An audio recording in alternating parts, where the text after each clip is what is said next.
બનાસ માટે એક નવી નીતિ વારાણસીની અંદરથી અને દેશના પ્રધાનમંત્રીશ્રીએ વારાણસીની અંદર એક ડેરી પ્લાન્ટનું મોટું લોકાર્પણ કર્યું છે. આ 1-2 વર્ષ માટે નહીં, 1-2 વર્ષ અત્યારે તો ફાયદો થશે, પરંતુ આવનારી પેઢીઓને પણ 25-50 વર્ષ પછી પણ બનાસવાસીઓને એના ફળ સતત મળતા રહેશે.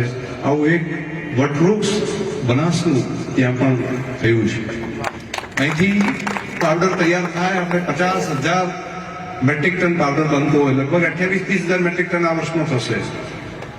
બાકી દૂધ આપીને આપણે મધર ડેરીમાં પણ આપણે પાવડર બનાવડાવવો પડતો હોય. તો અહીંનો પાવડર વેચવાનું બનાસમાં માર્કેટ નથી, અહીંનો માર્કેટ દૂધનું બનાસમાં નથી. અહીંયા 1 કરોડ લીટરે લગભગ આપણે પહોંચી ગયા હોઈએ, તો અહીંયા 2-2.5 લાખ લીટરથી વધારે નથી વેચાતું. તેનું માર્કેટ આપણે ઉત્તર પ્રદેશ, દિલ્હી બધે ઊભું કરવું પડે છે. તો તે દૂધનો પાઉચ તો વેચાય, પરંતુ અહીંયા તૈયાર થયેલો પાવડર એનું ખૂબ મોટું માર્કેટ. એને પ્લાન્ટની અંદર નાખી એમાં દહીં બનાવી શકાય, આઈસ્ક્રીમ બનાવી શકાય અને એ ત્યાં આખા દેશની અંદર વેચાય અને બનાસના પશુપાલકોને આર્થિક ઉપાર્જન થાય, એમને પણ દૂધના પૈસા રોજે રોજ મળતા થાય અને એમના પૈસા એક પણ દિવસ દૂધ એમનું બંધ ન રહે. જેટલું ગામમાં બનાવે છે એટલું બધું વેચી શકાય.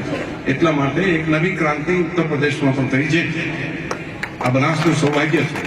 કોઈ એક જિલ્લો આખા દેશનો કે જે આખા ઉત્તર પ્રદેશ જેવા રાજ્યની અંદર જઈને આ પ્રમાણની નવી ક્રાંતિ કરે, આ ગૌરવ એકલા શંકરભાઈ કે બનાસ ડેરીનું નથી, બનાસવાસીઓનું ગૌરવ છે.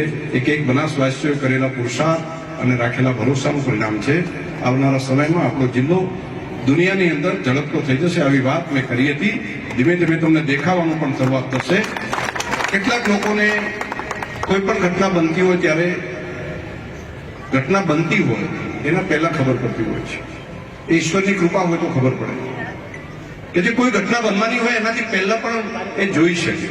કેટલાક લોકોને જ્યારે ઘટના બની જાય છે ત્યારે ખબર પડે છે અને કેટલાક લોકોને 5-10 વર્ષ પછી ખબર પડે છે. પરંતુ બનાસવાસીઓ એવા ભાગ્યશાળી છે કે એમને પહેલી ખબર પડે છે અને બનાસવાસીઓ પહેલી ખબર પડે છે, પહેલા નિર્ણય લે છે અને નિર્ણયની અંદર સફળતા પણ મળે છે. આ આપણા બધા માટે ગૌરવનો વિષય છે. આજના તબક્કે ડોક્ટર તમને હૃદયથી ખૂબ શુભકામનાઓ. સૌનો આભાર, ધન્યવાદ. એને ખુશીઓ લઈને જાય એવી હૃદયથી તમને શુભકામનાઓ પાઠવું છું. ડોક્ટર એટલે